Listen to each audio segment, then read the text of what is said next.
आपल्यालाही एक समृद्ध महाराष्ट्र घडवायचा आहे। समृद्ध महाराष्ट्र घडवायचा असेल तर तो केवळ समृद्ध गावातनच घडू शकतो। जोपर्यंत गाव, गरीब, किसान, मजदूर यांचा विकास होणार नाही तोपर्यंत समृद्ध महाराष्ट्र घडू शकणार नाही।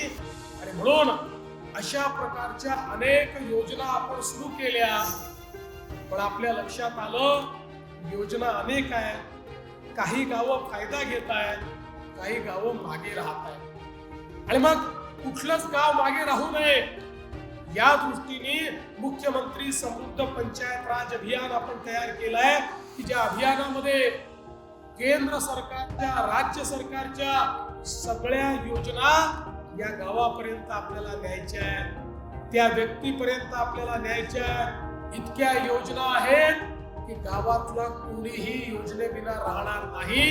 अशा प्रकारच्या सगळ्या योजना, गावाचं परिवर्तन घडवणाऱ्या योजना आपल्याला या ठिकाणी करून दाखवायच्या आहेत।